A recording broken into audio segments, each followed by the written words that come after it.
நேரு அவர்கள் is a man of exemplary leadership. ஒரு நல்ல தலைமை பண்பு கொண்டவர்.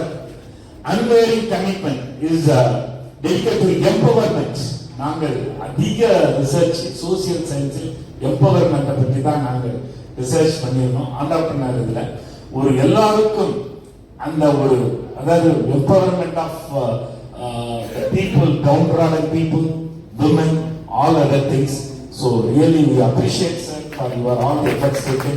After receiving this award and the doctorate, you must grow further sir. Thank you sir, thank you so much. அடுத்ததாக பெருமைக்குரிய K Nehru ஐயா அவர்கள். இவர் சிறந்த தலைமைத்துவத்திற்கான சான்றாக திகழக்கூடியவர், தொலைநோக்கு சிந்தனை உடையவர், சமூகத்தில் இருக்கக்கூடிய விளிம்புநிலை மக்களுக்காக பாடுபடக்கூடியவர், கல்வியால் இந்த உலகத்தை சாதிக்க முடியும் என்று கூறி கல்வி பணியை மிகச்சிறப்பாக செய்து வரக்கூடிய கே நேரு ஐயா அவருடைய பணிகளை பாராட்டி உலக தமிழ் பல்கலைக்கழகம் மதிப்பெரும் முனைவர் பட்டம் வழங்கி பெருமை சேர்க்கிறது. பெருமைக்குரிய டாக்டர் கே நேரு ஐயா அவர்களுக்கு கரவொலியை எழுப்பி நம்முடைய வாழ்த்துக்களை பகிர்ந்து கொள்வோம்.